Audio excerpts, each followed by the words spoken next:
Welcome everyone to What the Fiction. And with me today, Marie Claire Gould is my friend Ashes for Foxes or Nat. Hi Nat. Hi. And my friend Ty.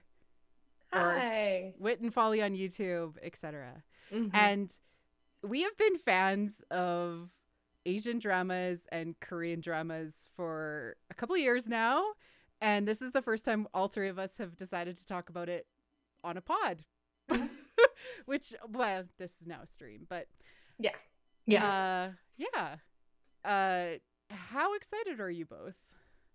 So excited. Extremely excited. I've been waiting to do this for a long time, so thank you for arranging it. Yay! Yeah. Same. Because like when I quit my Fall For It podcast, this was the best solution. So I'm excited we're starting this. Yeah. And our intention with this segment is not just to cover dramas, but to cover kind of all sorts of different Fem-Gaze media. It's aptly named Fem-Gaze-On-Main because we just want to have a chance to talk about Fem-Gaze-On-Main and like make a big deal about it, because it's how we actually get a chance to see more Fem-Gaze media out there, is that if we make a splash, make it bigger, talk about it more. And even if this is just like one small streaming show that's talking about it for 4 episodes, that's all we're planning on doing, because the total run of The King will only be 16 episodes, and we're going to only do this for every 4 episodes. It still adds an impact because people will be talking about The King and talking about our show and talking about the media itself. And that's how we get more content out there, is by talking about it. Mm-hmm. So we're doing our part, and your part is to watch the show, talk about it, talk about our show, talking about it, and it just creates more of a snowball effect. Yes. And I think primarily we really want to focus on women creators and art and media that's made primarily for women. Yes. And as someone that does my own podcast on a similar subject, I just want to, see more of this happening, where we have that excitement and build up for new content that comes out, because it is absolutely worth it. Yeah, exactly. All right. I just have to quickly move over here and get this going.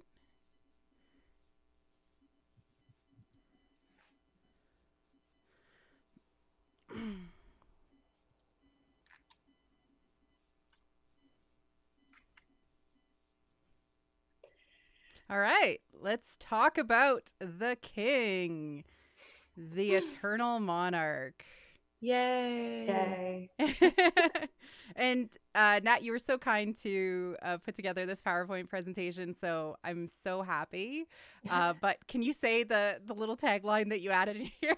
These are all your brains, so I'm... Yeah, I have a horrible habit of just, making fun of anything that I watch. So this is not going to be exempted from it. I'm going to continue my Twitter thread on this, and hopefully people will engage with that and like send me your best memes about this show. But in a parallel universe, the male lead is a horse girl princess, and us girls get to save the day, which I think is appropriate. Yes. I think it's very appropriate. All right, little bit of the background. Go off. Well, to provide some introduction for, I personally just got into Asian dramas as of last year. I know you two have done a lot more coverage of it. So I am relatively new to K-dramas as well, since my oeuvre has been C-dramas or Chinese dramas for the last year. I've just been watching so many. So this is one of my few K-dramas that I've got really into, but part of my interest came from Marie Claire telling me that it was the production team behind Goblin, The Great and Lonely God, which if you haven't seen that drama yet, you have missed out on one of the best dramas ever made. And primarily it's a work by screenwriter, Kim Eun-suk, who is very well known throughout Korea because of her work. She's done many top-rated hit dramas. If you're not familiar with Korean dramas, I think it's like 90% of them are written by women. Is that correct? Yep. Yeah, Yep, 90%. That was the stat that came out recently. It's pretty impressive, and it just goes to show the popularity of this, and that it is truly an art form created by and made for women. Men enjoy them too, but we have a space where we know what to expect with the stories. If you want to get into her other work, I'd also recommend Mr. Sunshine, which I started. Descendants of the Sun. I've It's watched also quite a bit of available that. on Netflix. So Yes, a whereas lot of her Goblin work is not. Yeah. yeah. Goblin is available on sites like Viki, so that's one of the very famous Asian drama sites where fan subs are created. So, but if you want any resources on where to watch dramas, we'll be happy to provide that. Our Twitter channels are just full of it, so just feel free to reach out and let us know. Additionally, the leads in this project are pretty well known as well. We have Lee Min-ho, who's very famous. He pretty much blew up because he played the lead in Boys Over Flowers. And Marie Claire and I both covered Boys Over Flowers as part of a podcast project with my podcast Meta Machina, but it's a very famous cultural story based off a Japanese manga, and the Korean production was very popular. And he played, of course, the main love interest, who's a spoiled rich boy. Yes. So he is a darling, and he doesn't do projects very often. It's been 3 years since he did a drama because he was working on film, and he's very selective about his projects. And he was also in doing his mandatory military service. Exactly, mandatory military service too. So he is, coming back, and everybody was excited to see him. And additionally, the lead of Goblin, Kim Go-eun, is in this as a lead as well, and she actually plays 2 different characters in this. We won't get into the second one, but her lead character is pretty fantastic as well. Yeah. All right, let's go into some of our warnings, and this is something personally that I have become a big advocate of, and I'm trying to figure out how to talk about it more. But I feel like, especially in Fem-Gaze media, we appreciate when the trope tags and content warnings are easily accessible for women so that they can really control the content that they fall in love with. And this show has a lot going on, much like Goblin. It has a roller coaster between almost very violent, action-oriented, thriller-type scenes and romantic, very tropey love situations. Like it's like a and comedy too. And comedy. There's a lot of comedy, physical comedy, situational comedy, awkward situations, etc. But yeah, do you want to Ty, do you have any thoughts on what you've seen so far, at least? Oh Lord. There's a lot in the first episode. There's quite a lot. So I think like even within the first or the second scene, you can tell kind of what the show's going to be about.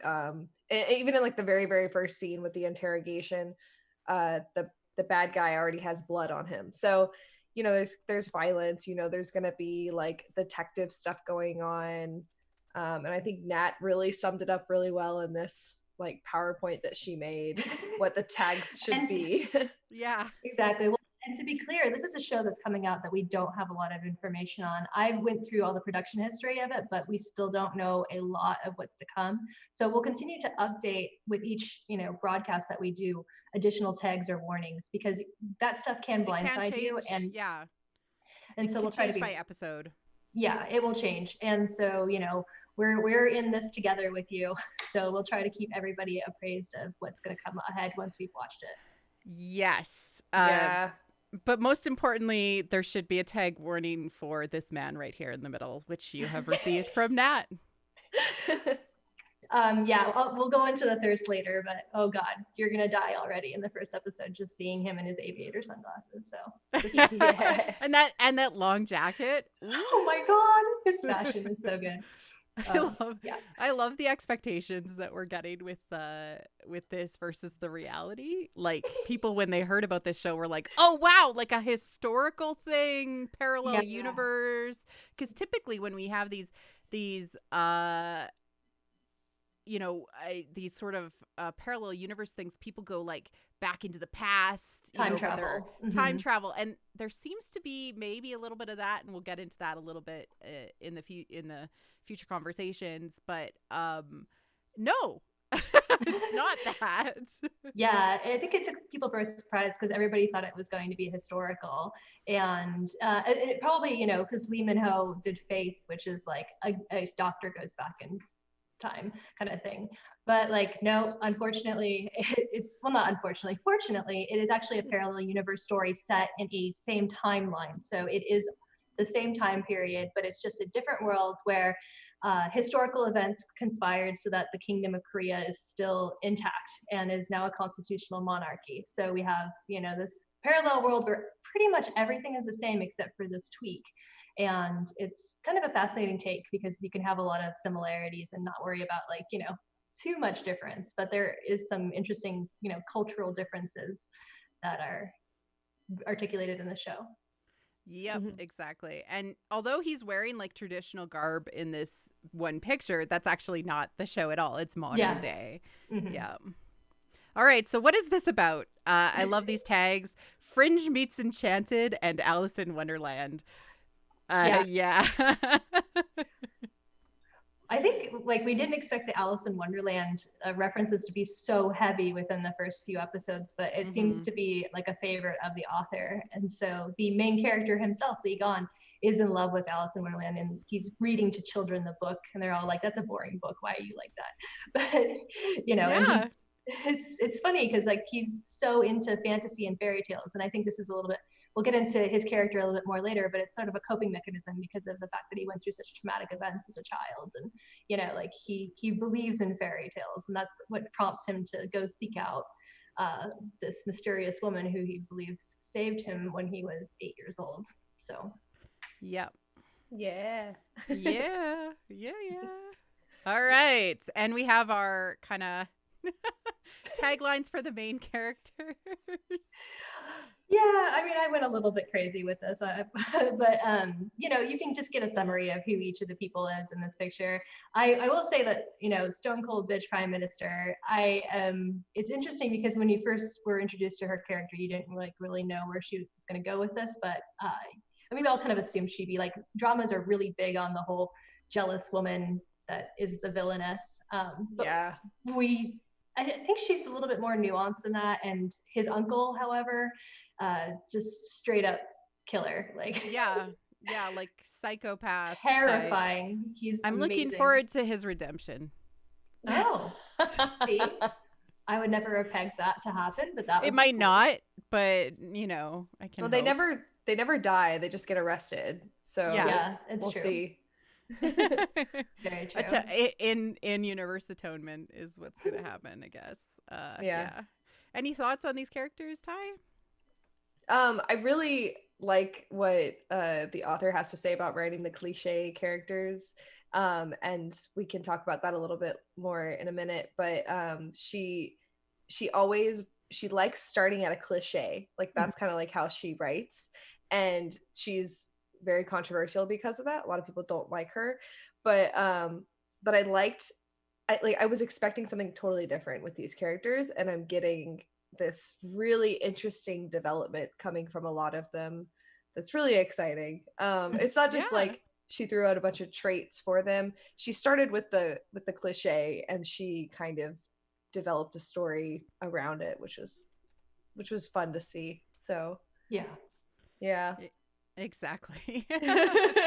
Well, and like even our villain is becoming more and more complex because his plan is, as it's unfolding in these episodes, and we'll get into that when we get into the deep spoiler stuff, is becoming more apparent, and also like more Benoit Blanc in the inside of this mystery is another donut hole with another donut with another donut hole inside of another donut that connects to a parallel dimension. Yeah. His scheming is on a different level, and it's over 25 years. So he's been cooking up plans for a while. So let's go into our king, the king who is also a horsey girl princess. Yes. So funny. So good. He's also like a solid math nerd, which Mhm. like That was surprising. That was yeah. surprising. Like he's not this like empty-headed like guy. He's a planner and he tries to solve problems, and that seems to be like how he's viewing kind of all of these different things, but he's multifaceted in that he is not shallow but sometimes does shallow things. And it's almost like our actor is contractually obligated to ride a horse. Like, because almost every single drama that he's in, he has a horse fetish. Oh yeah. Yeah. And he apparently got along really well with the horse. There's articles about their chemistry together. And in between takes, he was making sure that the horse was well taken care of. So, Yeah. like, yeah. Like how can you not stand? Like he made sure that the horse would be like let off of its bridle and that he could walk around and that it was free and just like kept well. Like we stand this horsey girl friendship. Oh my goodness. Yeah. Yes. I love it. We do have to kind of like razz this guy too, because obviously he's never been interested in other women. He's only ever thought of the one. And so he is hopeless. Everybody wants him to, have an heir because he's responsible for the royal bloodline, and pretty much his whole family's dead anyway. So yeah. yeah. But I the one negative thing is that he has very questionable taste in clothing. What's new? I know it's weird. Yeah, I love that. Was it Caitlin that said questionable knitwear incoming? It's going to be like the rest of the drama, because we know from Goblin there's going to be some fun fashion choices. These old guys that don't really know what they're doing. So yeah, love it. All right, and then on to our leading lady. Yes, as you can see here, she is a flat earther. This is my joke that I'm going to keep making because of the fact that she says, I don't even think the earth is round. She was being sarcastic, but he makes fun of her later on for that. And now we have to add from episode 4, which I was unable to, that she's a 0, but in a good way. And a bear too. I think he called her a bear. Yeah, he called her a bear. Yeah. I don't know. She was like, can bears get married into the royal family court? And he's like, I'll have to have a meeting for that. But yeah, she's great because she's very much kind of a bro. And I think it's, she's a cop. She works with all men. Her best friend, who she's grown up with, is a detective as well and comes from kind of a hard background. So I like that. And it makes sense because she's kind of like, she's an only child. She just has her dad. And she's a taekwondo queen. It's amazing. So, and one of the things, like especially when we talk about how much Asian dramas parallel the heroine's journey, is that this is very common in the heroine's journey. Is like women are being the guy's guy, making it in the man's world at the start of their heroine's journey as they're trying to figure everything out. So you will see this quite a bit. Women in Asian dramas just, trying to succeed in a man's world. And it's very much apparent in this one. Oh, yeah, it is. I really like that about this character because in Goblin, this actress played more of a very feminine, spunky character. And in this one, not only like her wardrobe speaks to her like tomboyishness, which I absolutely love, that they don't just say she's not fashionable.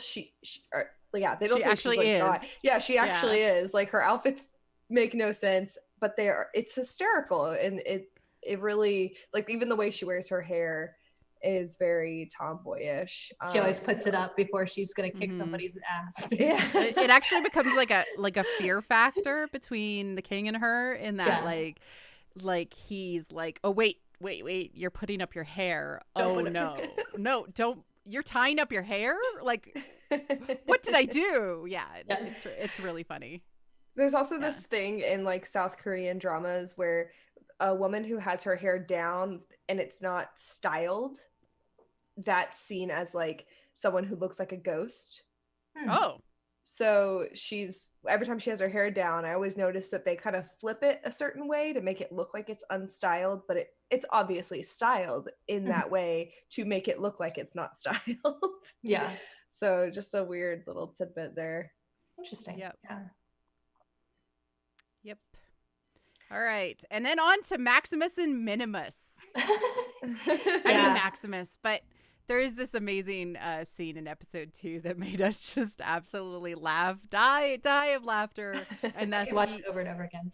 He gets a Minimus name, but Maximus is the horse that is cooler than you and richer than you and just better than you. Also, he's the best good boy and doesn't want to eat your carrots. Yeah, he's intellectually spoiled and a rotten brat and only loves the king. I think that's important. But he's a beautiful horse. Actually, there's 3 beautiful horses apparently, according to production history. So. Oh wow, that's dang. And it's really funny that he has like the exact same name as the Tangled horse. Like you. I had to put a picture. Yeah, it's just hilarious. Yeah, he is a personality, and everybody like basically confesses how they're feeling to him at different points in the show. It's really funny so far. He's like the show's therapist. He is, yeah. He's the mascot. I love it. All right, on to our relationship board. I love your ads to it. We don't have any English ones yet. So this is just me just adding stickers from my phone onto it. But I love that they also show the parallel universe, and that's what's in yellow and gray. So you obviously you can't read Korean, but you can see that, while we don't have the male lead to have a double, and there's reasons within the show, we'll get into that with spoilers. But the female lead gets to, of course, play the alternate parallel universe version of herself, which I think is really great. She hasn't been introduced yet, but we're very intrigued because she's talked about it in interviews quite a bit, and she's very happy with some it. Behind the scenes photos and stuff like that. Yes, so that's cool. Exactly. Yeah. Her name is Luna, and we'll see her soon, hopefully. But yeah, we'll get a lot more overlap, I think, over time. We haven't quite reached the point where there's, a lot of interactions between alternate, versions of each other and stuff like that, but we expect it to happen. So I'm actually wondering how they filmed this because, especially Unbreakable Sword, his alternate has like dyed hair that's longer. Like I'm actually really interested in the production schedule. You think it's a wig? I do think it's a wig. Fine, it's a wig. I should have known. But I agree with that for other reasons. Like for other reasons, I'm like, how did they kind of plan this out? But I don't know. Yeah. Like the ID picture and that kind of thing. It took a while. Like, in terms of it's fast for some productions, obviously, but it was all the way from fall of last year into this year because they even had production happening while the coronavirus scare was starting. So. Oh my god. Oh wow. Yeah. Because they finished. Yeah, definitely. Cool. All right, on to feelings number 1. All right. I mean, just go off, Nat. It's cool. It's the thirst hour time. Okay, so I really did not know who Do Hwan was. He's a relatively new actor, I guess. But he is already stealing every scene that he's in as Jo Young, and then as his parallel universe counterpart, who's basically the opposite of him. Yeah, he's like an administrative guy that's really goofy, but he gets adopted by the king when he goes to the other universe because he's like, "You're my best friend over there." So over here. You can be the unbreakable sword of this universe, basically. Yeah. I love the term unbreakable sword. It's hilarious that you would call your best friend that, but it makes sense because he is such a badass, and obviously his bodyguard. There's so much chemistry between the two. The serious bromance. The bromance. Yeah, the bromance. Yeah. She's very famous for writing bromances into like every single one of her dramas, but. I mean, you can already tell with this one, it's going to kind of blow things out of the water. So, and they even in episode 3 included their ship name in the Instagram comments when they posted online. So it's Gonjo. So, oh my god. Talk about being meta aware of what you're, baking into the show. So she knew what she was doing with this, but. And I support it fully. So yeah, and I just love that he can play 2 such distinct characters and so well. Yeah, the Yeah. show is giving opportunity to actors to play different versions of themselves, which is really interesting. Yeah, Matt Baldwin said in the comments that he didn't recognize that it was the same person until the show actually called it out. Yeah. Yeah. Yep. It's hard to tell. It really is. It's really hard. So different. All right, feelings number 2. Lee Min on a horse. I mean, yeah. How can you not? He loves horses. How can you not love this man? Yeah. And honestly, like, even in Boys Over Flowers, I actually thought he was very annoying in Boys Over Flowers. He's my least favorite of that character from Hanayori Dango. But the fact that he loves horses so much, I checked out The Inheritors or The Heirs. It goes by different names, and I loved him in that, and he's like the sweetest horse boy, but that is his thing. He's literally on a horse in like every drama he's in. Yeah, and he just looks good on one. He knows how to ride one, and especially in episode 4 now where he picked it. Well, I mean, yeah. Spoilers. Such a good moment. Yeah, so good. It's so good. Whoa. Okay. Any other thoughts other than this man can seat a horse? No, I love the Pinterest comment on that picture where it's like, is this for real? I'm like, yes, he's on a horse. When is he not on a horse? That's the exception. I'm so red right now. Like, it's hilarious. All right. Really fun. Feelings 3, grandma reunion. Yes. So in Boys Over Flowers, there is a lead maid character that basically whoops him into shape all the time. And she's like back again in this like same situation. Yeah, she's extremely famous, and she's called like Korea's grandmother because she's in like every drama as an older lady. So Kim Young-ok, and she's like, yeah. So I'm glad that but the reunion just feels right, you know. She's taking care of him. I love her character, Lady No.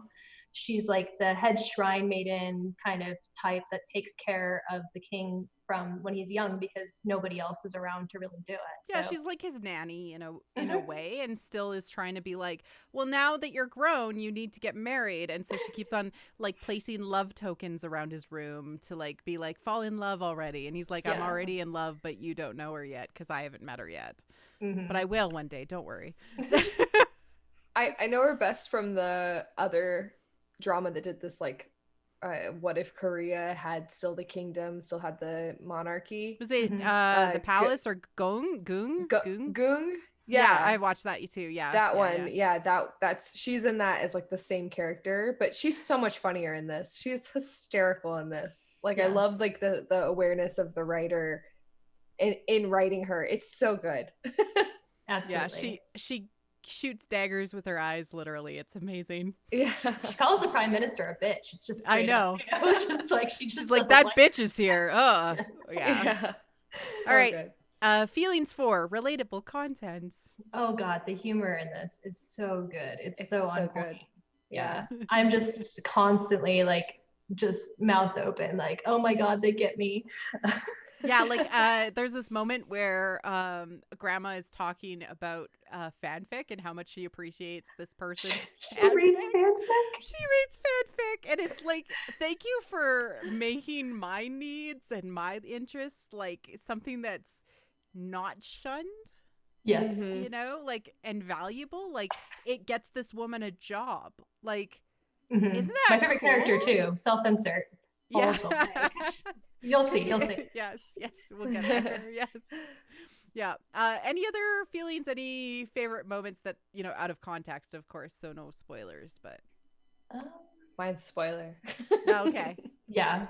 Okay. Well, we'll move on, but it feels very real, even though it's these two parallel universes, and sometimes, you know, what we get is just kind of just a weird reflection of our reality. It's really interesting. Yeah. All right. The bromance. Finally. I just had to do. I mean, I had to do it. I love the picture of the two child actors that play those characters Oh too. my Like, god, his hair, his I little know, mushroom haircut. It's adorable. They adorable. get physically close to each other so much. I still like I want to see the unbreakable sword actually have like a lot of emoting at one point. We I'm see sure it'll it kind of happen. in his eyes, but not yet, you know? Yeah. Yeah, and I don't want to call it anything yet, but I think, they're really, it's textual that they have this relationship and that, he's very protective of the king. And I think, you know, who knows where that's going to grow. I'm not going to even think about it because I want to wait till the show is over. But I do think that at least their relationship has a lot of chemistry and dynamic to it. And yeah, it's hot. It's nice. It's good. Yeah, So it's nice to see that men have a hetero, you know, what is it called again, Nat? I'm blanking. homosocial. Homosocial relationship. Yeah. I have never heard that. Yeah. That's fascinating. It works for women too, obviously. Homosocial. Yeah. It just means that you have like a close, deep connection or relationship with somebody of the same sex. That's it. I love that. That's going to be so useful. All right, feelings number 6, fangirling. It happens in the story, as part of the story, as people are talking about things. Women express emotions of love and adoration for things, and it's not shunned, which is I appreciate as a woman who fangirls about things regularly. Mm-hmm. Yeah, I agree. I think it's super important to show the femme gaze is that quality of appreciation of the opposite sex, where it's not, treated as something to be embarrassed or ashamed of. And, she's not like, she says it in front of him, but then she's just like, oh yeah. Yeah. I want to read her fanfic because I'm sure it's about him. So the unbreakable sword can break me anytime. Yep. Oh my god. All right. Feelings number 7. Questionable fashion, which we already kind of covered, but yeah, it's weird. It's good. It's good. It's fashion. So like his deconstructed jacket is Gucci, and that makes sense because like he blows all of his money. He had like 6 diamonds, and it's all gone because he stayed in a fancy hotel and he went shopping. I just think that's a great facet of the character, and he's a prima donna, and he's like, the shop girl said it looks good in this, so I had to buy it. Exactly. I'm sure he like doesn't get to wear that kind of clothing very often, considering he's always in like uniform and. Yeah. Mm-hmm. All right, and I think we're at the end. Mm-hmm. Yep. All right.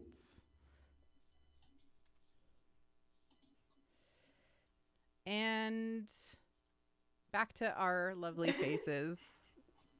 I know, right? So generally speaking, like if we could go into quick, like non-spoiler review territory, our first 4 episodes, which really have been our setup into the show. Nat and Ty, like Ty maybe first, because you've been haven't really been talking as much.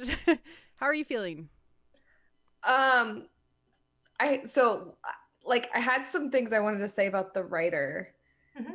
Because like I've kind of been I've been trying to gauge people's whole reactions a lot more with this writer, because when I first got into dramas, I had followed a bunch of accounts and I found out that this writer was not very liked by a lot of people that were very vocal about dramas. Mm-hmm.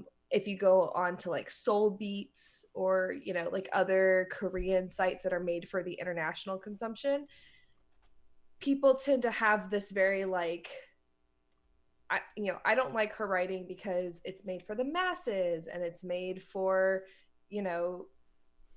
people who just like romance or, but it's so funny because when you start digging into what she actually says about what she does and her interviews and whatnot, she's very shameless. She says, you know what, I like creating content that women like. I like, and like the medium is the message kind of thing, right? She's creating content for television. Mm-hmm. for specifically for like, I think this is an SBS drama. Yeah. Yeah. So it's a primetime drama, you know, so she is creating stuff for the masses, and she is not ashamed about that at all. The funny thing about it though is that she's one of the most successful writers in South Korea, and therefore she is the most controversial. And I wanted to read this like little quip about her writing, and what she's known for, just to kind of give more context. Kim's trademark is slick and glossy romantic comedies with fast flying banter. Some critics have opined that Kim writes shallow characters, and she is as polarizing as she is successful.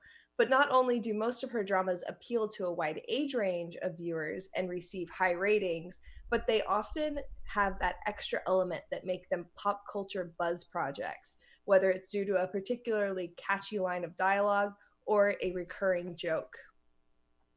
And that's the funny thing about her, is that she gets why this stuff is popular and she likes it. Therefore, she just contributes to it. Yeah, she leans into the contributions to this sort of style.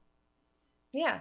And I think, media created for mass consumption like this, there's nothing wrong with having it be very poppy and very dialogue and humor driven, and or punchy, in the sense that like the action and the drama is heightened, because it's something that you're tuning into with a huge demographic of people.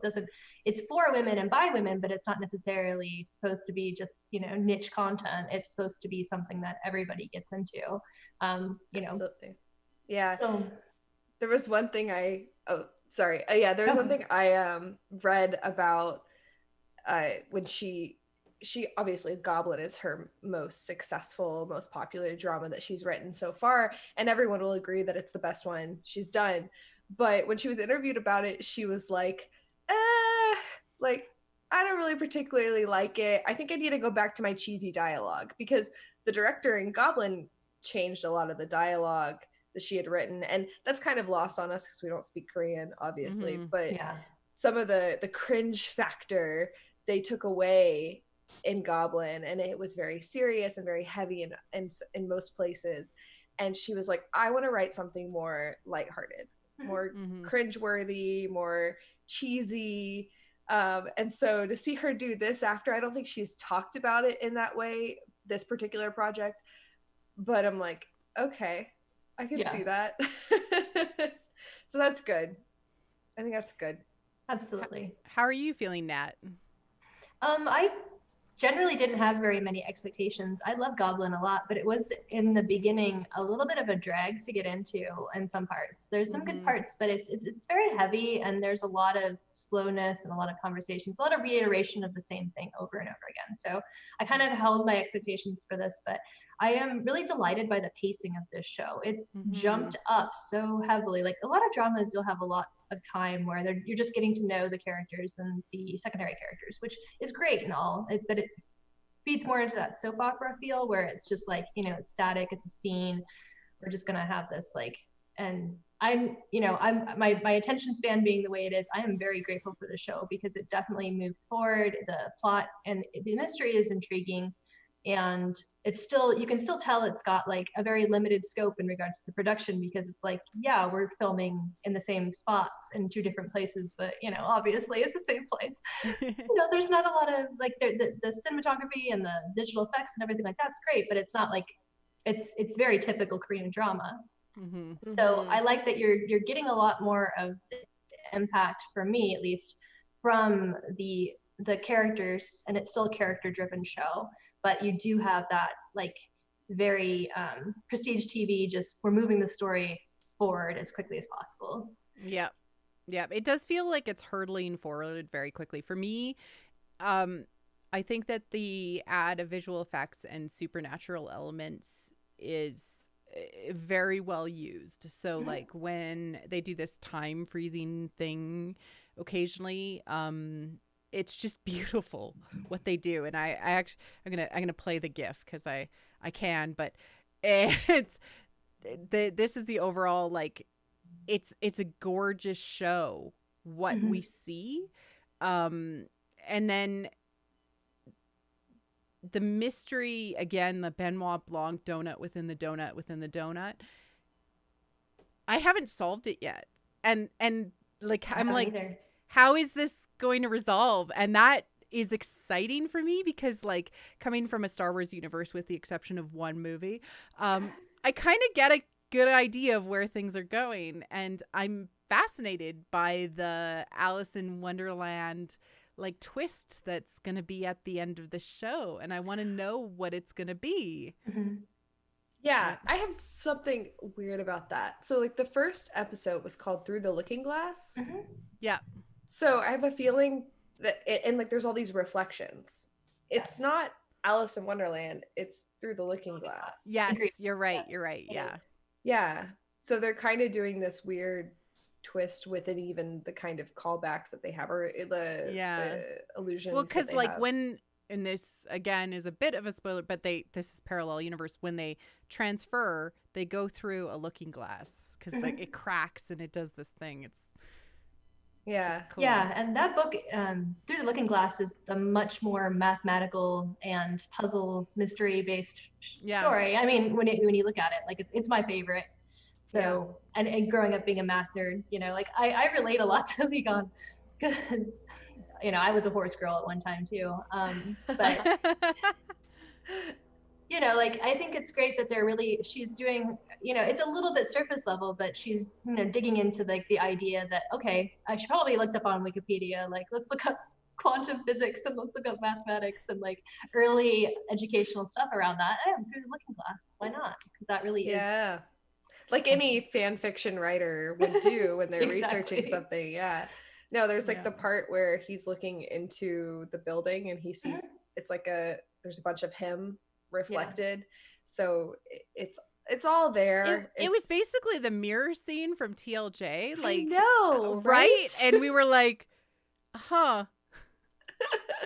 And then he calls her nobody in a way and proposes. I mean, there's a lot going on in this show, but he is honestly just like a very sweet character. You don't get the I noticed some people talking in the chat, like people who are obsessed with somebody their whole lives. Like it's not that, it's more like she's a puzzle he's trying to solve, and that kind of is really interesting to me.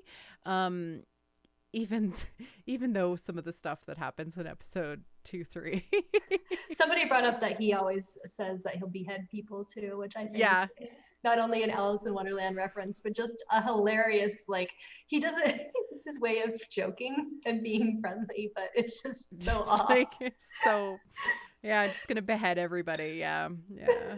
I thought that was so funny when it started out. It was just like hysterical. Mm-hmm.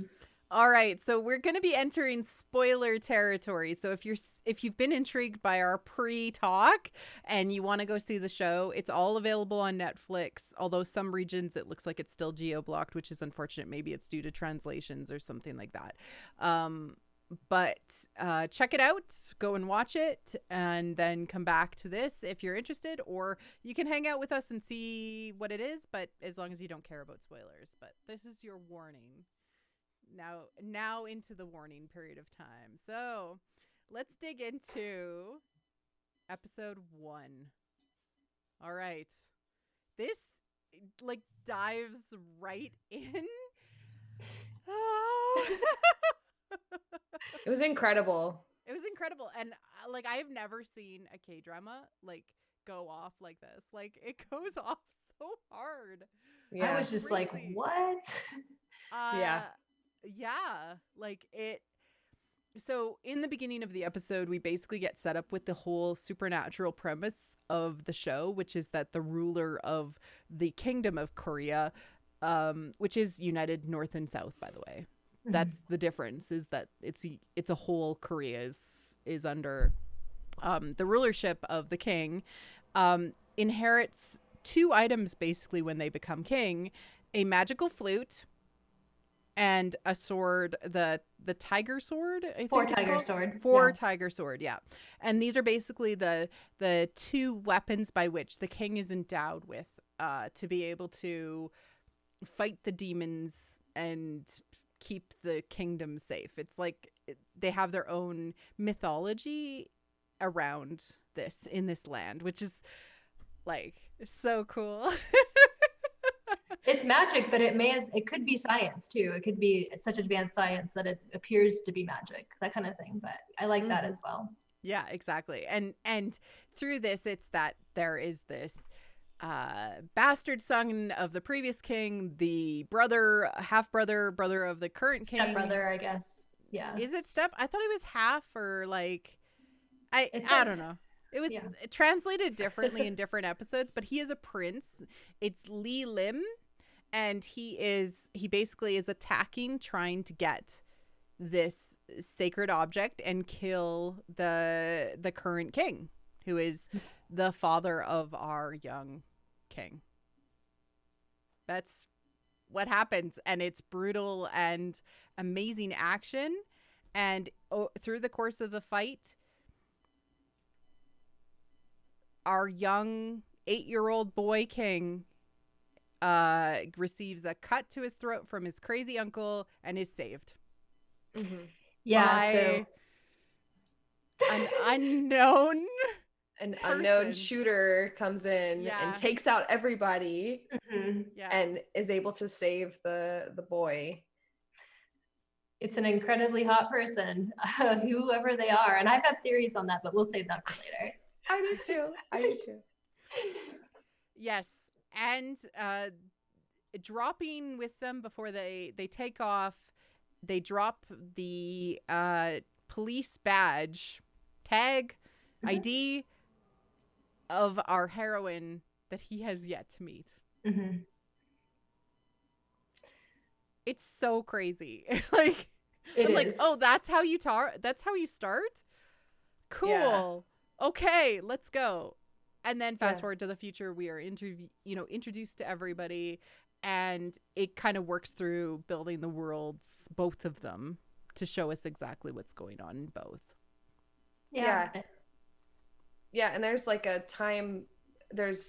something's off with the time, which has not yet been explained, but it was clear from the first episode that it's not completely lined up. I think the two alternate world, or the two worlds are not exactly on the right time. So that was really confusing to me at first, and I figured it out today, and I was like, oh, okay, all right, understand now.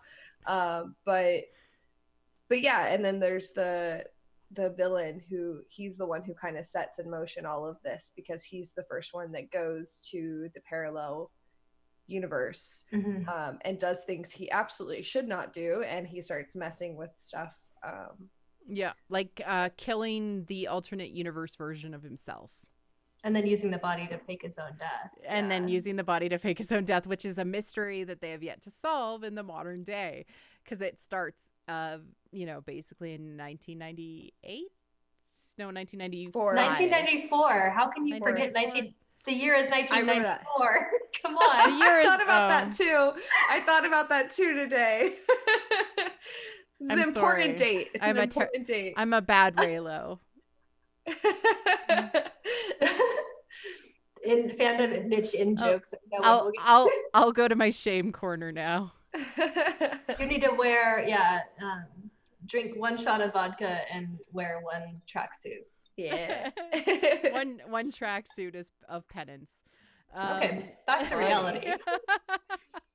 Dates are very important though in the show. And that's the one place I get really confused about is with time travel stuff, because I'm like, okay, cool, parallel worlds, and I'm like, wait, dates, years, what's happening? How do we know this is time travel? Well, because the police badge that was dropped was the police issuing date was November 11th, 2019. And I was like, oh no, there's another donut inside of this donut hole. Damn it. Exactly. It's confusing. Yes. And very, very, very little has been revealed. Yeah. Yeah, and it you know, we're only just getting into the surface on episode 4 of the scheme that his uncle has been running for so long. And you know, we don't really know why his uncle doesn't age. Is it because he's been living in the other universe for so Is it the long? flute? We Is it don't the know. flu? We don't know. Yeah. There's a lot of mysteries here that, you know, I'm excited to see unravel. It's kind of fun because like I used to be super into other shows that like are Western, like Westworld or other shows where you would have an overarching mystery in it. You just like want to solve it. So us doing this as a weekly thing is kind of nice because it kind of fits that genre of, yeah, there's going to be stuff to unpack every week and theories that we can create. Like, I mean, I have to say, like, obviously, that is a guy that came in shooting Yeah. guns. Yeah. It's not her. Yeah. It's not her. Too She's tall. Tall. Yeah. But Their height difference is like, seriously, like their height difference is beautiful. Huge. It's beautiful. It's a tall and small. Yes. Yeah. Tall and small. Problematic, one might say. No, just kidding. Yeah. For what reasons is it problematic? I don't know. Is it sexual reasons? I don't know. I don't know. But in general, like, even though this king is a spoiled brat in some ways, he is also lovable and cares about his people and cares about his horse Maximus, cares about, you know, people around him, but also is getting caught up in kind of the politics of the land, which they bring in and they weave in actually quite successfully throughout the episodes to say what is going on in the kingdom of Korea, but we don't really care about what's going on in the Republic of Korea. They're fine. Just yeah. Republic of Korea is fine. Kingdom of Korea is like in a sort of Cold War neutral thing with Japan. Like you can tell the tensions are there. So yeah. Also, so like there's that political situation, but also with the uncle who wants to take over the land. Like he wants to usurp the current king, and that is like part of his plan. It was part of his plan in 1994, and now it's still part of his plan, but he's a planner, and so he's taking 30 years to do it. Like, it's okay, dude. There's a reason. There's got to be a reason why that time, though.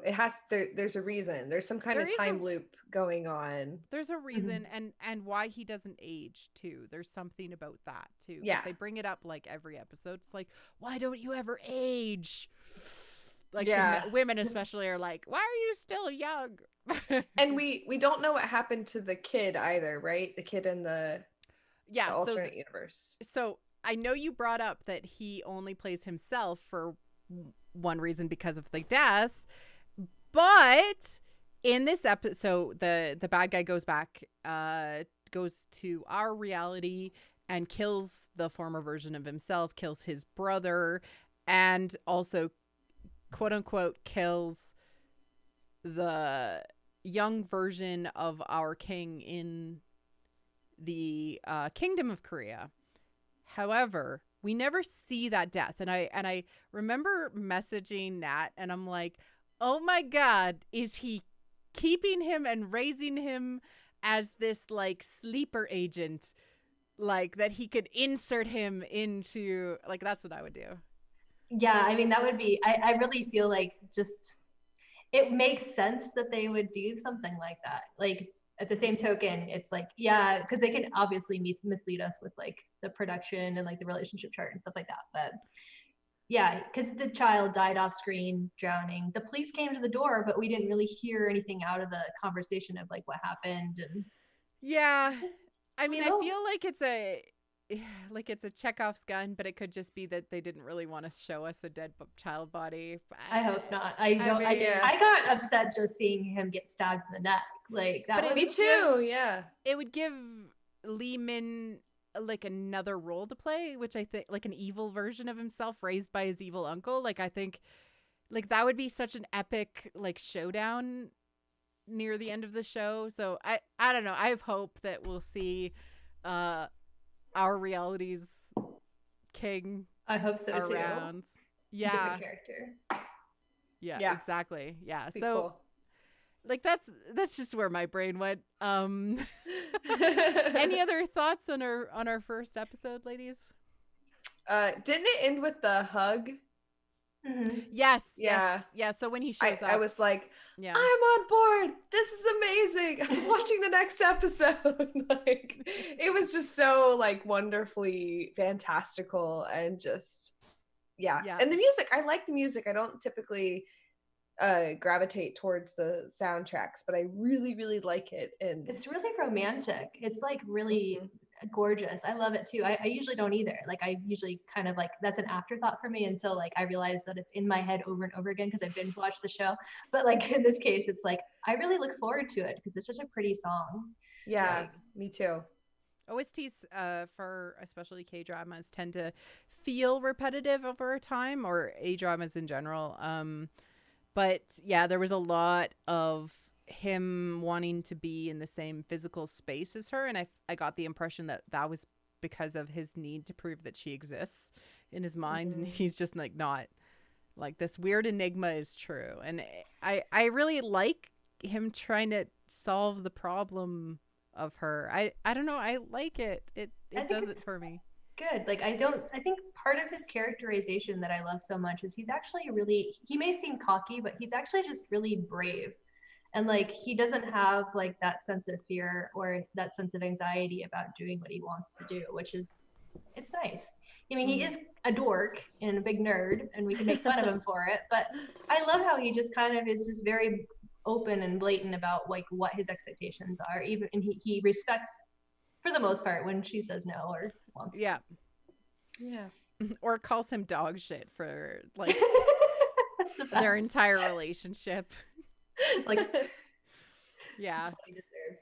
And I really like that he kept the flute is kept in his riding crop, so he looks even more pretentious when he's walking around with that. I know. His prop, he's got a riding crop for a prop. That's just ridiculous. Yeah and kind of sexy. Yeah, okay, agreed. Yeah.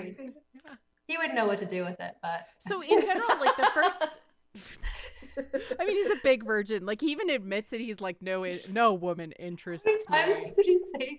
I'm single in this whole 4 episodes. It was like 30 times. It's like, I don't have a girlfriend. I'm single. No one can touch me. No one can touch me. Yes, I'm saving myself for a mystery woman. Thank you. So like in general, this first episode was like, I have never seen a K-drama like come out as cool, as like cinematography. Like it's almost delicious with how much you can like eat the images. It's amazing. It's gorgeous.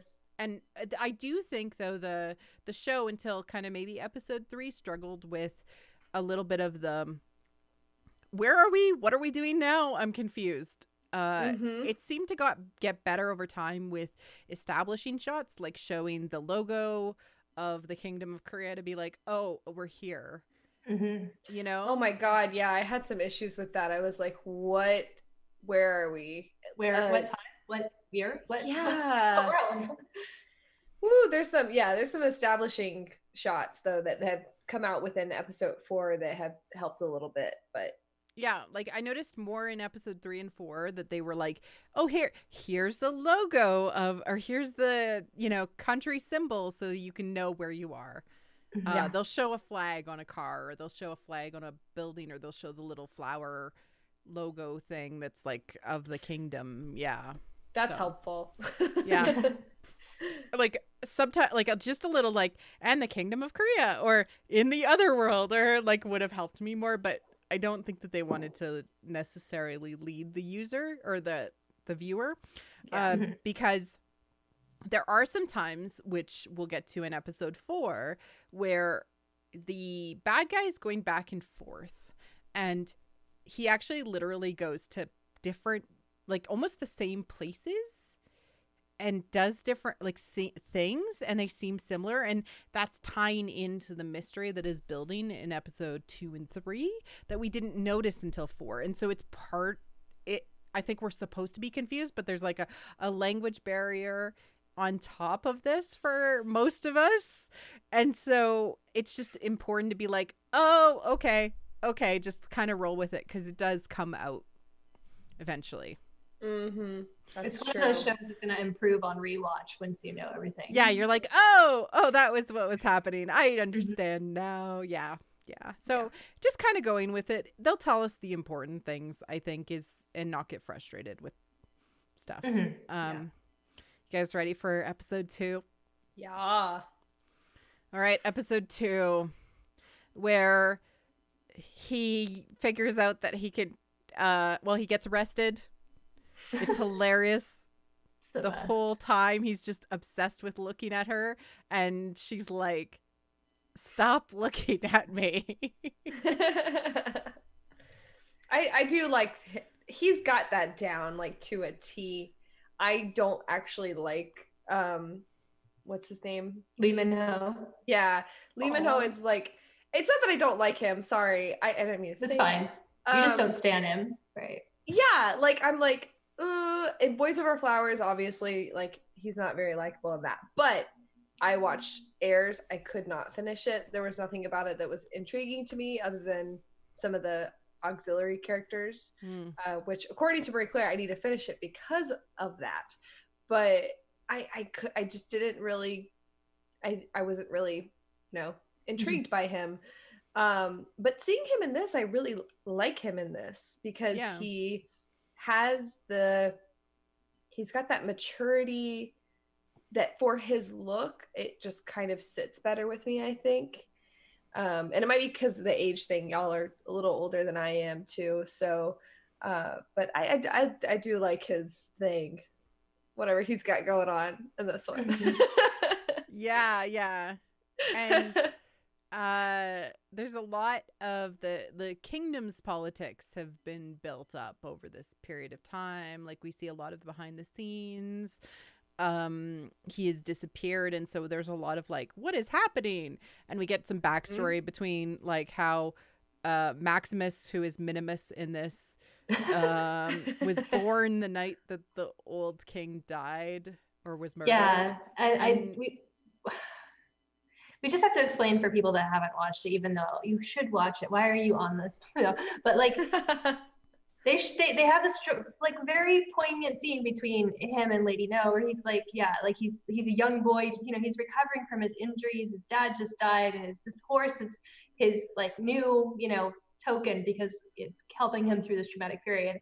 Well, they show a shot of baby horse, and instead of getting a baby horse, they got a Shetland pony.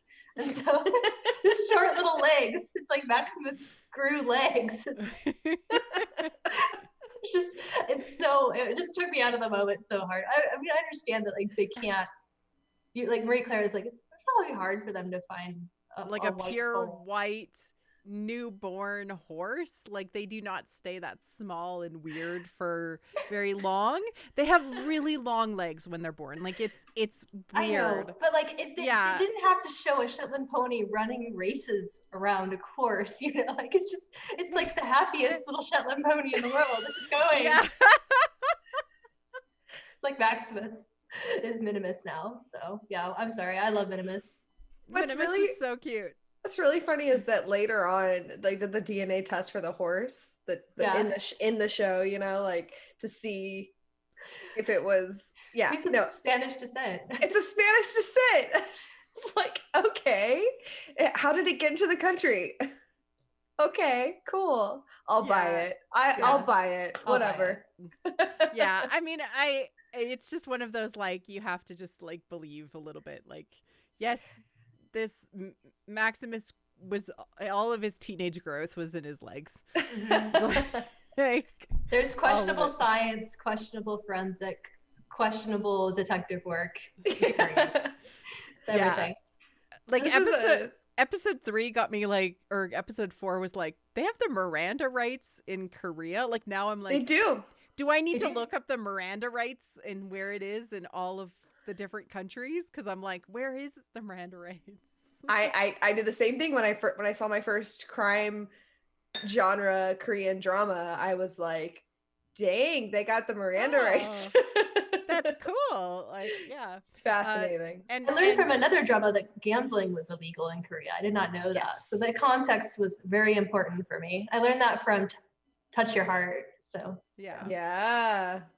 So there's going to be some cultural differences that like are just like, what is happening? Because just things sometimes are just like slightly different. I just put up a picture of a Shetland pony for for us all to appreciate Minimus because he's so cute. Those are the legs. They're so tiny. Like, anyways. Any last thoughts on episode 2? It was just a lot of world building, and I found it way slow. It's the slowest of the episodes. So like watching it last week, Nat and I actually FaceTimed while we watched this and like laughed our butts off.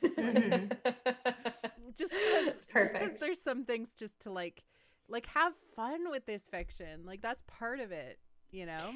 And another note on the fem-gaze-ness of it is that like they're not trying to fool you. Like they put a Shetland pony in there for the story to carry on the way they wanted it to carry on, but they're not trying to fool you into this world. They know that you're on the ride. So that's another way of looking at kind of the femme versus the masculine gaze, I think. Yeah, a lot of the jokes that I've seen in dramas that have like made me happy are like the self-referential sort of poking fun at the fact that like they're limited in production and they're limited in what they can do, you know, like yeah, same. I love that kind of stuff. And we've seen a few in this. This is not the only instance of it. Like there are some other little lines and things that I've seen that like. Yeah, and watching dramas as long as you can, like have it does create these like little moments of like, oh, I get that reference or I get that joke. I think episode 2 was the one where we actually saw the Netflix symbol come up on the screen too.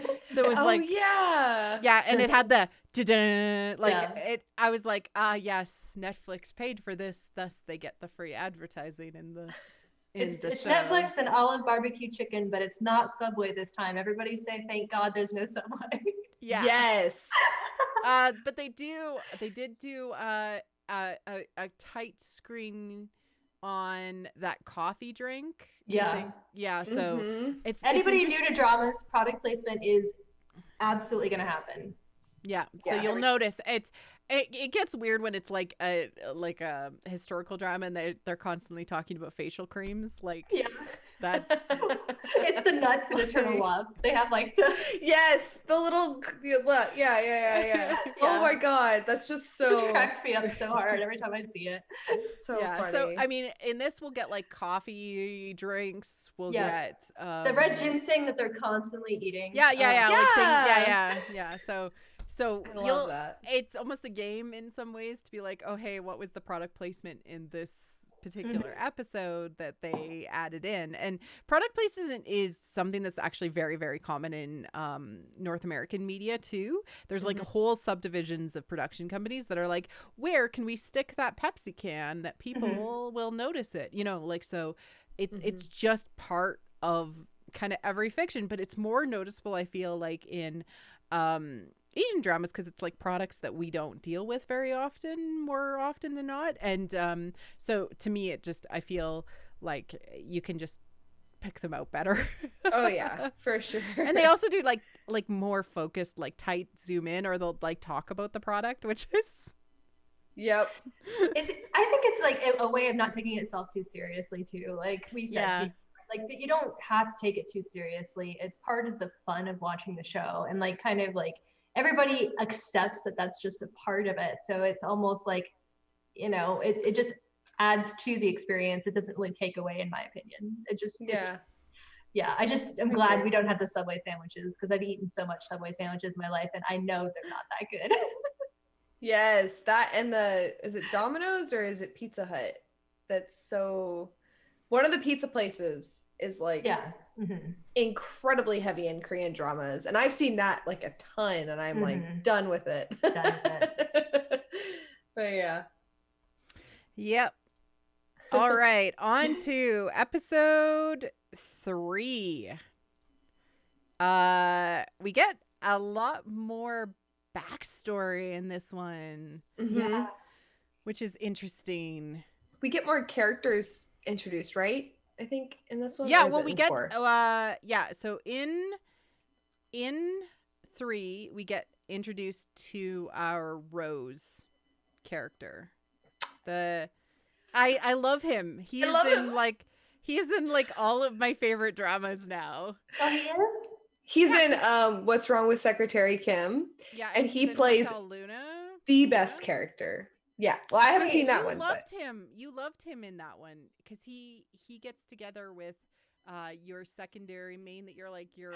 Oh yeah, he's the big guy. The guy that. Yeah. Oh yeah. Okay, I love him so much. So his name in this is like Michael, right? Like.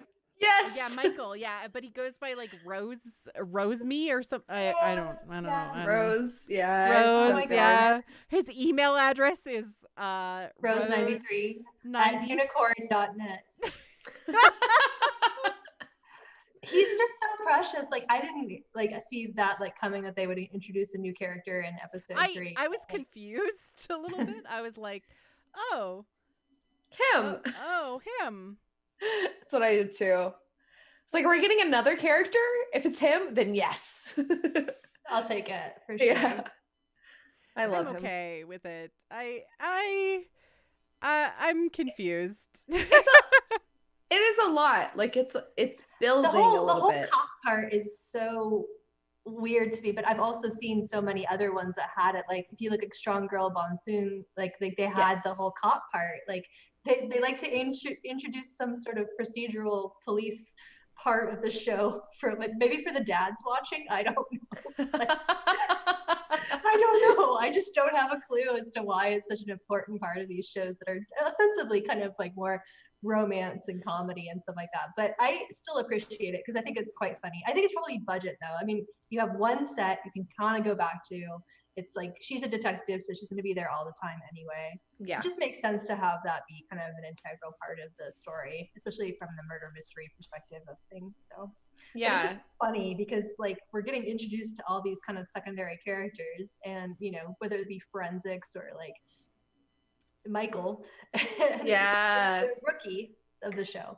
But yeah, like yeah, the whole subplot with Shinjae, her best friend, who's in the picture. If you're looking at the picture, which I mean, I kind of with the second lead guys, I always have like this question: like, are they?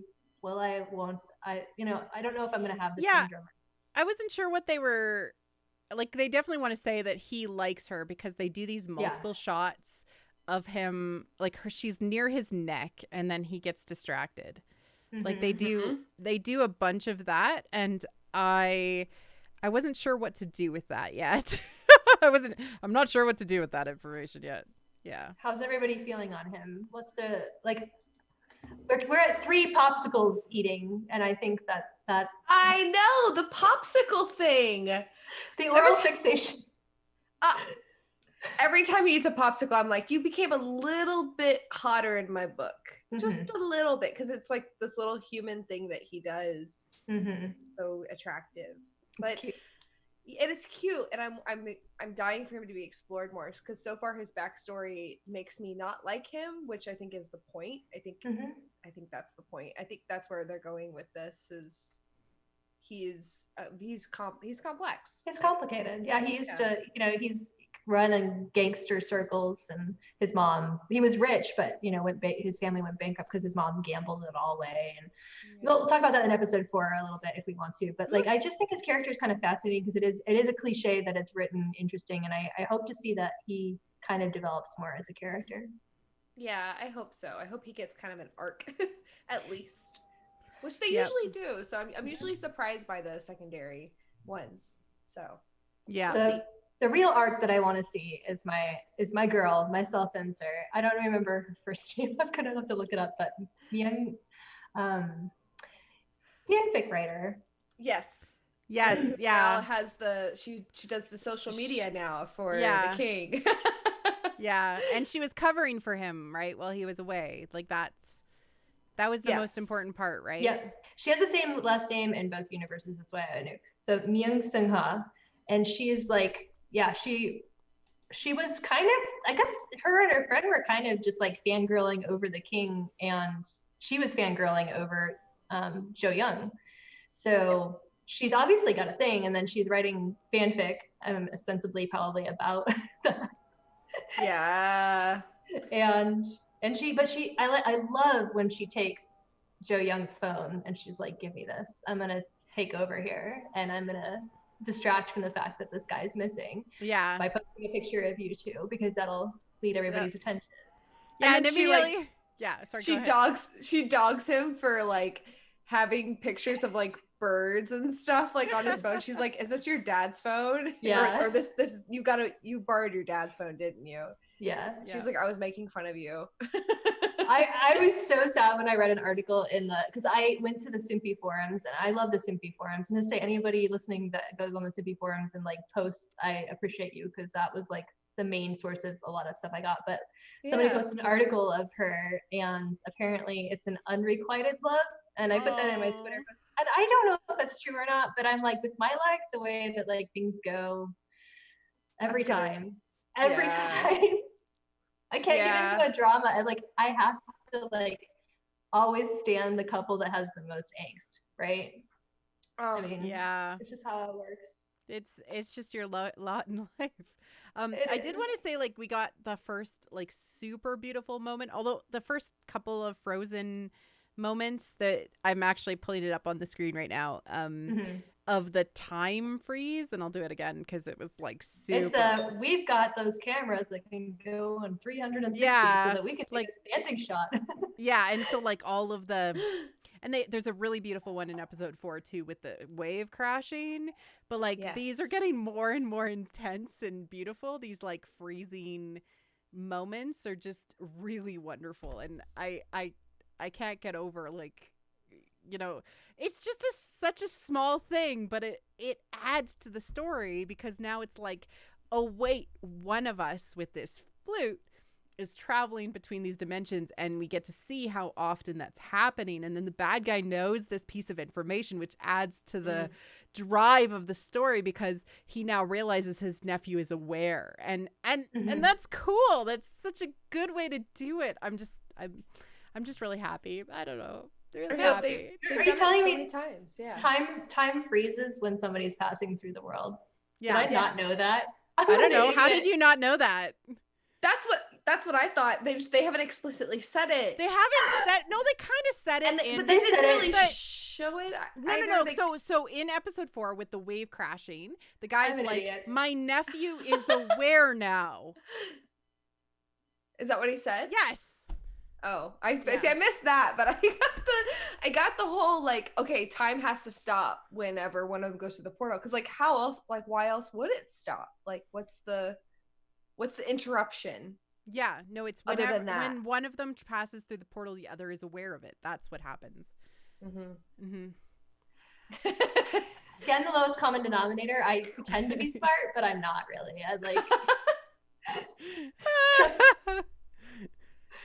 No, I actually do think that that our king actually figured it out first, because he noticed that the time stopped, and he is trying to solve the mystery of his uncle's death. So he just hasn't put 2 and 2 together that it's the same thing, but he knows that it has something to do with the portal. That like he's so smart, he totally knows.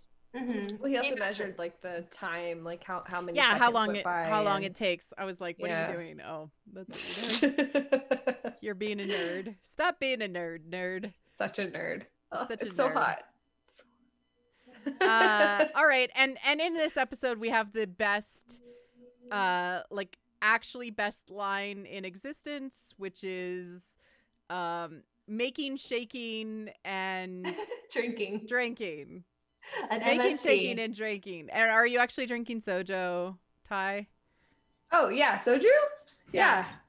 There you go. I miss soju so bad. I need some. I got my soju glass. I have the right glass. I love soju so much. Me too. Oh God. And so the drink that they're drinking is quite a common like young person's thing to do, which you see a lot in dramas, and if you were to go there, it's where you mix soju and beer. Yes.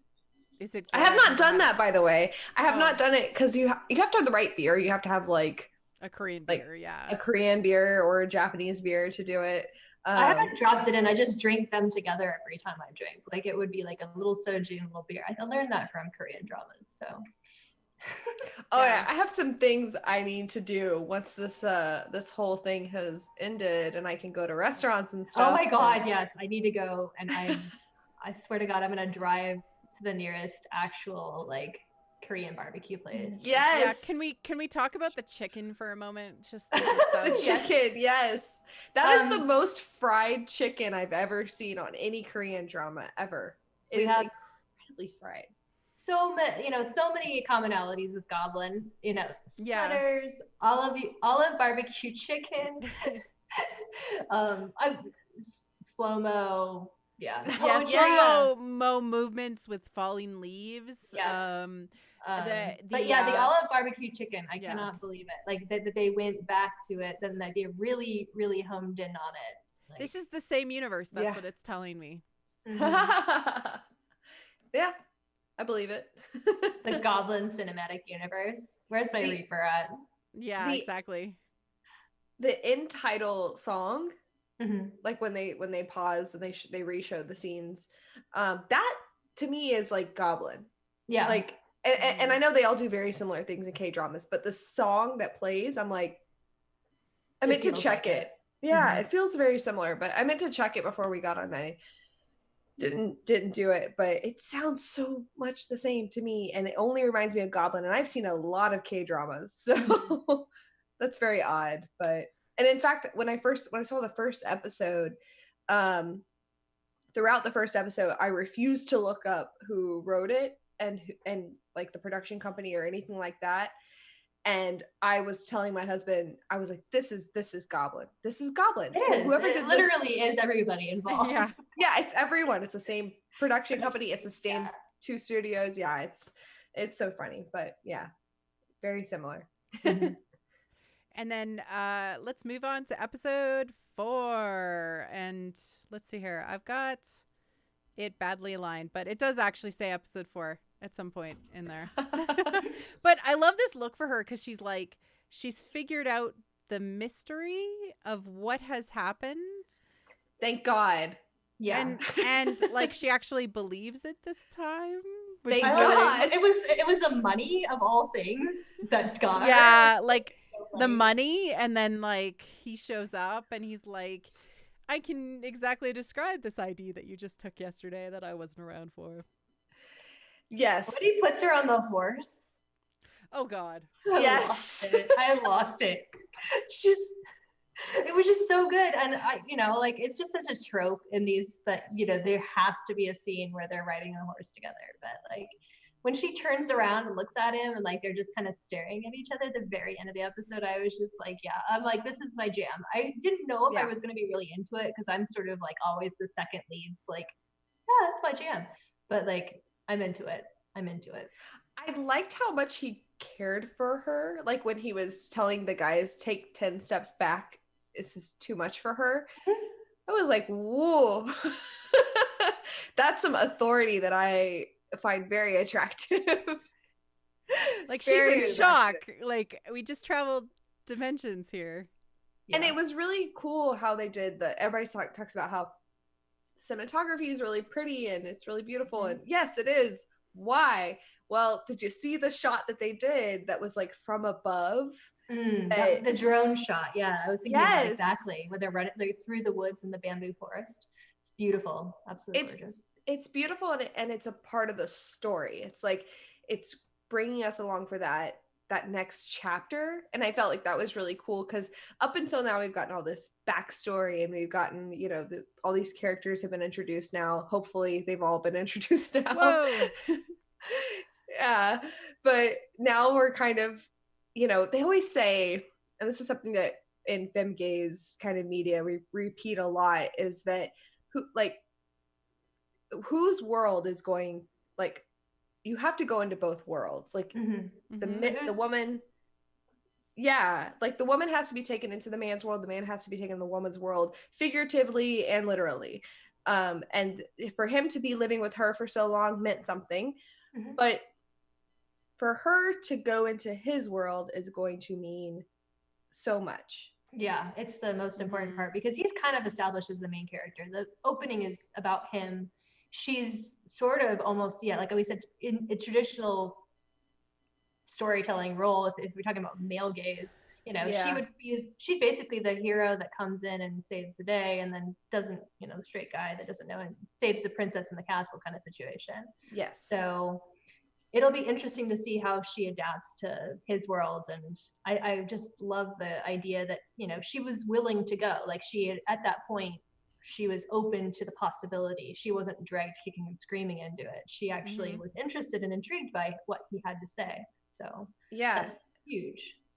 And it's beautiful that they both were there at that same moment. Like he came back for her during that time because he had hope that, you know, maybe she figured it out on her own. Yeah, like today's the date that I told her that was important, and that also clicked with everything, the ID. And another Goblin parallel, it's the first snow, and they made such a big deal of it, which is very magical in Korean culture.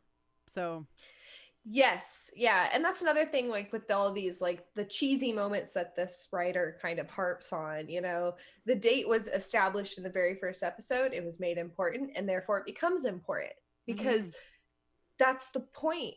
You know, like it's not going to lay groundwork without following up on it, or you end up having disappointed people who are like, I was paying attention in the beginning, why didn't you reward me? Yes, there's always a reward. And that's another thing about the male, so the male lead in this one that I kind of wanted to touch on before we completely wrap it up, is that in the Fem-Gaze and in the specifically like these dramas, like these Asian dramas, and Nat was trying to touch on this too, like the male lead is the one who is idealized, whereas in kind of the masculine gaze, it's like the female is idealized. It's where we get kind of bad terms like Mary Sue and what's the Gary Stew? No. Oh my God. What is the term that I pushed out of my head for forever because it was so terrible, that refers to like 500 Days of Summer and Elizabeth Town? Manic Pixie Dream Girl. Manic Pixie Dream Girl. Thank you. Yeah, it's fine. Yeah. That's an idealized female lead that is there for the purpose of the male lead to take the journey, right? These are not, I don't think any of these are bad things, and they're just tropes. They're just tropes. They can be mishandled or misused, but it's not necessarily something that's like a derogatory. We know that these things have been weaponized against women in storytelling, whether they're represented or in telling things. But like, you know, it's not like necessarily a bad thing. It's just that that's the typical Western kind of way that women have been expressed. If a male hero has a dynamic with a female character where she isn't just sort of a love interest that's inserted, it's going to be from this perspective of, oh, she's transforming him. How that transformation happens can be pretty shallow. It just depends on how it's articulated. Yeah, and the interesting thing about like these kinds of dramas that come from mainly the Asian viewpoint is that the male is the idealized one. But like often, and like the female, like she has the most like transformation in the story, and he is there so that she realizes that she is, you know, capable, that she is, you know, worthy. Everything that she needed was always inside of her, and she just needed to believe in it. That's always the thing. But the male is like not just an idol. He's not just. The whole point of the story typically is it's breaking down that illusion, right? Like almost every single male lead in Asian dramas, they'll appear on the surface as being this like kind of alpha male, like big, you know, rich or like well put together. But like the whole point is they're not. They're just children. They're just like they literally baby. Baby. They're human, and they're you know, they have their flaws. And those flaws are things that are tolerable for the female lead. You know, it's something where she has to, you know, they'll have that conflict and bounce against each other, but he'll change by benefit of knowing her, and she'll discover usually, herself. she'll discover herself, yeah. and he often becomes a man over the course of the, like, that's a big thing too. Like, it is a transformation because it's a gateway you know, it's a maturity. They go through the maturity of becoming responsible enough and not a baby any longer, because they are often very, like, they don't want to take the responsibility for what they have to do. They you know, either have childish habits, arrested development.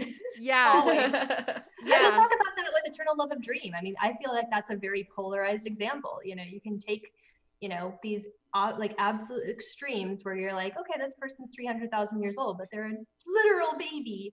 Yeah, you know? Like, they've never had a chance to mature and actually be a fully realized person. And part of the appeal of these Asian dramas is that through the course of the story, both people who were never fully realized people become fully realized together, and because of the support they have together.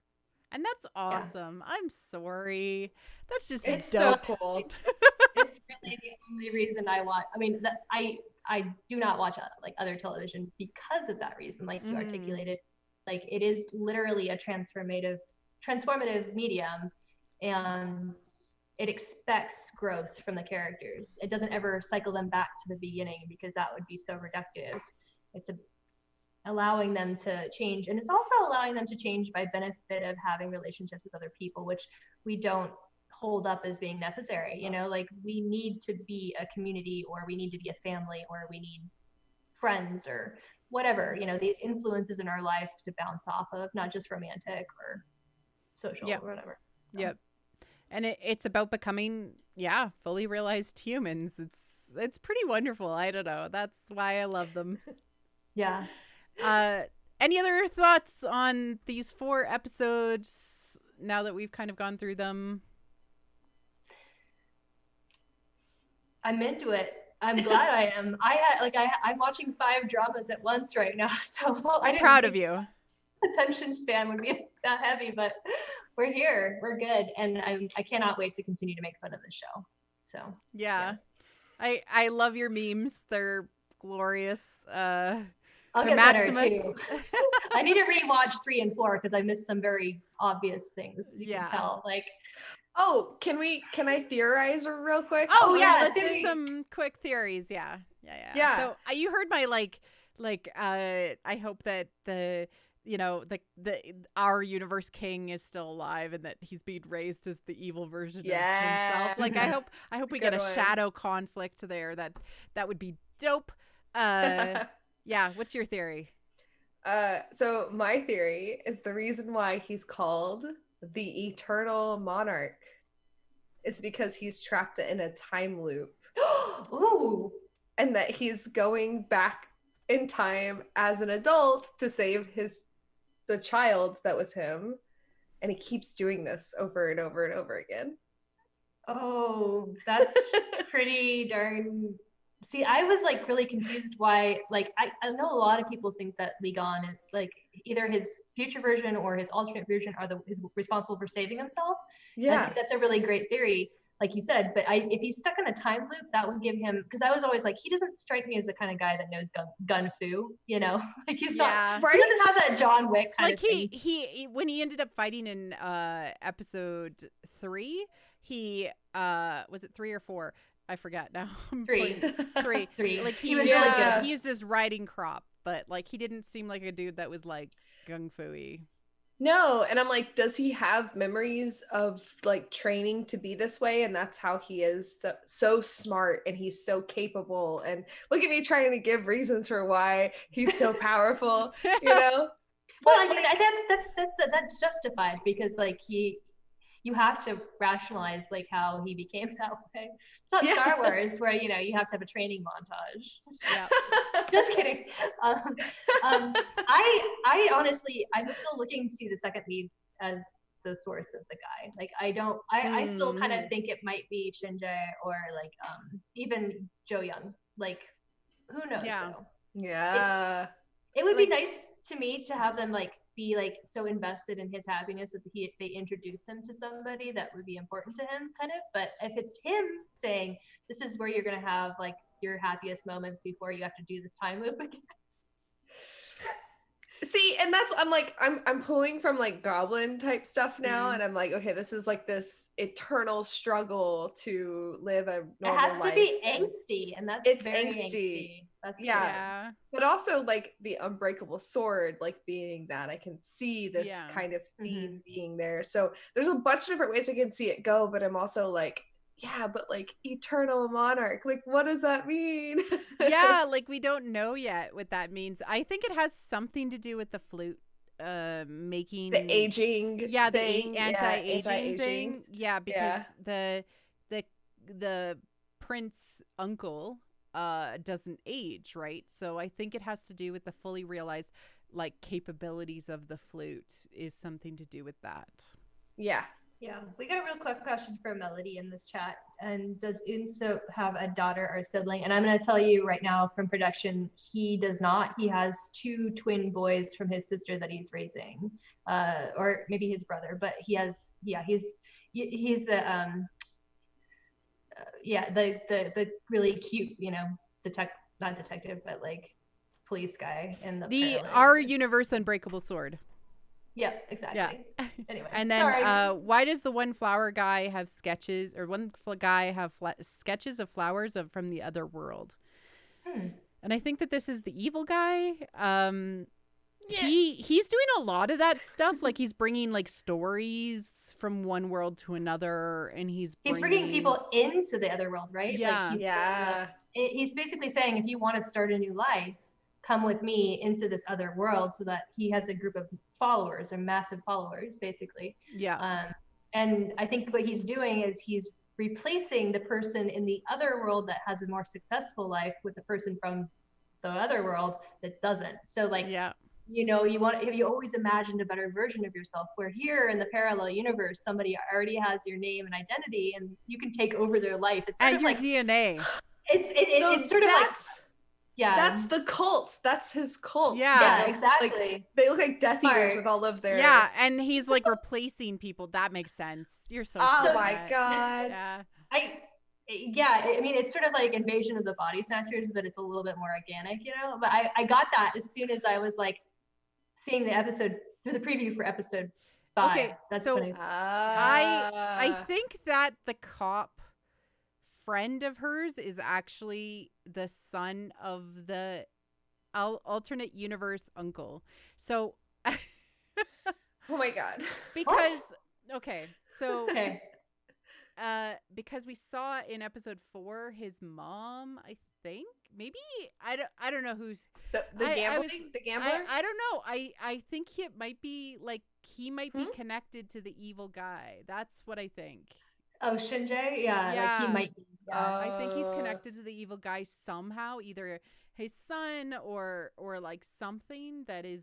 We'll have to reflect on the family portrait, though. There's a family portrait in their home in episode 4. I was like, is that him? Like, I thought, because it was directly in the background, but yeah. So I don't know.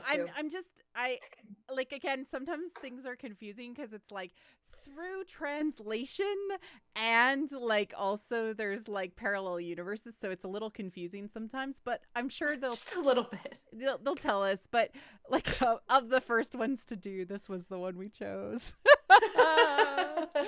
Yeah, I think.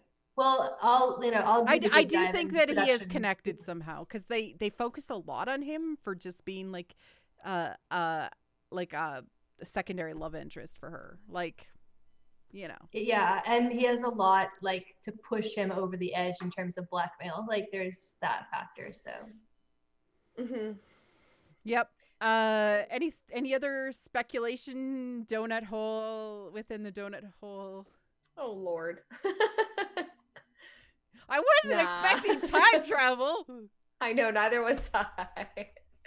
It's very like because the other drama I'm watching right now, which is a recent one, is Crash Landing on You. Very 2-dimensional, right? Like very, very clear. It's a North Korean guy and a South Korean woman, and it's just like so good. It's so good. It's so typical. It's even got like fun action sequences that just really pump me up. I've heard good things about it. I'm gonna watch it next. So good. So good. And then I go watch this one, I'm like, I'm having a hard time. Like, what is happening? It's why it's good to watch it together and then like chat about it after, because then we're like, oh wait, I didn't even notice that. Yeah, so it'll be good. Yeah, and it'll be good. Yeah, it'll be good because it's still incredibly femme-gaze. It's written by the same woman who's written Goblin, who wrote Secret Garden. I know neither of y'all have seen watched Secret Garden. Oh my god, I could go on and on about that drama, but I won't. But you know, I get where she's coming from, and I get her thing, and I like it, and I'm here for it, even if it's confusing, you know. So yeah, we're here for the ride. Everybody else is like, come on, join us.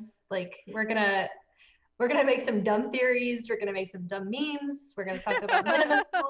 You know, yeah, Minimus and Maximus and our good boys. But in general, we're here for this, and you'll be with us hopefully for the next 8 weeks, because it's only 16 episodes, and so we will do 3 more of these to knock out the whole season. Every 4 episodes that are released, we might do this on a different day just so that more people have time to watch the 4th episode, because it seems to be released like weirdly Saturday morning sometime.